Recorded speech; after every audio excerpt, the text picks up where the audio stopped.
How's it going? I'm B. Smitty, I'm Jesse Cobble-Smith. and today we're talking about the film Napoleon Dynamite.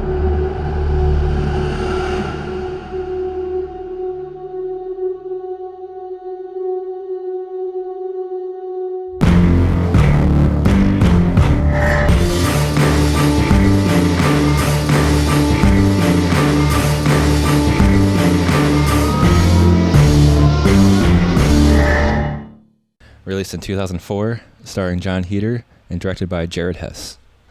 So this came out my senior year in high school, and it was a big hit. Yeah, I can only imagine, because it's kind of, is your age range too of like, it deals with school, and I can only imagine, being in school that time, and I'm sure every other person seen that movie. All these kids from school wearing Liger t-shirts. Yeah, vote for Pedro shirts. Yeah. I mean, it was everywhere. Yeah. Yep, and the unicorn shirt that he wore and all that kind of stuff. Yeah. The soundtrack to this movie is actually really good. It's a cool soundtrack. It's almost like a retro kind of soundtrack, which I don't even know if they even tell you like what era that it's really supposed to be set in, because it almost seems like it's like the 80s. It seems like it's like the 80s and like that confusing time of the early 90s where like no one really knew where anything was going, or if it's just that area where you don't really time doesn't pass. You don't evolve like with the rest of the country. I don't know. Yeah there's definitely a lot of towns like that. I think one thing that was cool about this movie is especially I think this is one of the more earlier like real like indie films that there's obviously been indie films of forever, but I think this is really kind of the first like mainstream new technology time period. When digital cameras were becoming more of a thing. It was really the first time where like people were like, I could just film like us mess around at school and make a little video. And I think every generation had films like that. Like there was like, kids way back in the day making like little like B horror movies and that type of thing. And I think this is kind of like, a lot of kids were making like indie hipster movies and stuff like that at this point. Yeah, like it made it to where it's like, all right, it's not impossible to make a cheap movie into something good. Like cheap meaning that it didn't cost much to make this movie. It's it's edited at home like on stuff you can on your Mac or whatever. It gave people probably like some hope and stuff like, oh man, if you can make this, if that dude can make this movie and make it a success, why can't I? And and around that time it became a lot easier to get your hands on cameras and stuff, to where like back when I was in school, which wasn't that long ago, but still it wasn't readily available. Like you had to pay some money to get like a video camera. Well, even like with me shooting photos in 2004, I was still shooting film. So I mean, it's crazy what, especially now, now you can pick up your phone and it's later, like, all right, 11 years later, whatever it's been, it's it's insane, like just like the differences of how cheap something can get made now, and really all it really comes down to is a good idea, or a different idea even, something. And that movie was different. It was, I think if that movie wasn't made then and it was made now, it'd still be just as successful. Because they're really, it's just so quirky and different that it would still stand out if it was released now. And what I kind of like too is the fact that they didn't like go, right after the success of that one, they didn't go make some dumb sequel or something off of it. They might sometime down the line. I'm sure eventually it may happen. Or some type of remake, just to make a few bucks. But, it's already been over 10 years since it was made. So it's, even if they do come up with something now, I think people will be like, oh yeah, we're going to check this out. Yeah, I'm not too sure if they did that on purpose not to make a sequel, or if some people weren't interested in doing it again. It could be. But I'm glad that they didn't, because I think it's just one of those awesome one-hit wonder films where it's just something different you could throw in and enjoy and just get a good laugh out of. It is really funny. Yeah, because usually movies like that and like comedies, the sequels are usually no good. Comedies are kind of rough with a sequel. Yeah. And I think another thing too with Napoleon Dynamite I liked is they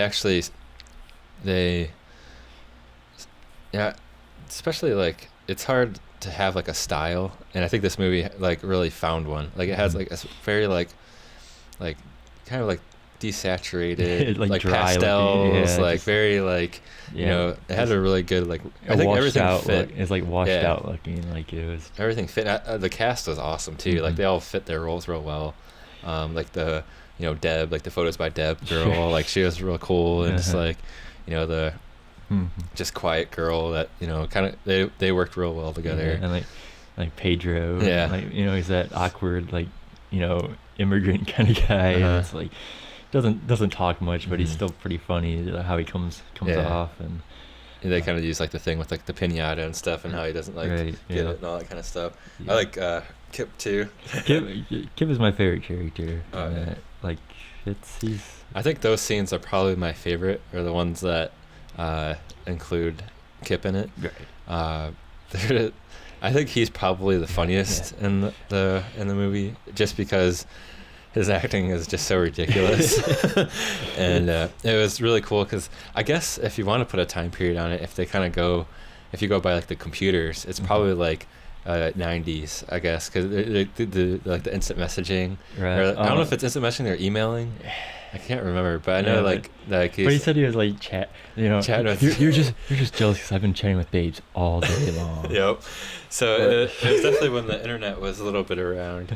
But yeah, I like when he explains that he hasn't got like the full body shot. But like I think for me, like with this movie, I think it was like, if I really think about this movie and like how it was made, I don't think there's really anything I would really change in this movie either. Like I was thinking of the same thing. It's like there's really nothing that like kind of sticks out where it's like that doesn't fit, or it's kind of like it kind of all really blends well together. I guess I mean for this type of movie it was really made really well.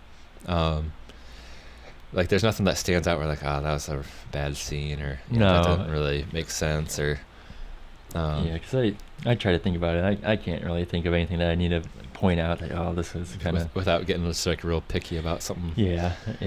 I do like that beginning. There's so many good scenes too to talk about, but like one of the scenes is like, I think it's right at the beginning when they're in the school bus and they're like, "What are you doing, Napoleon?" And like he just throws like that thing. He's like chucks it out. And it's a little action figure. Yeah,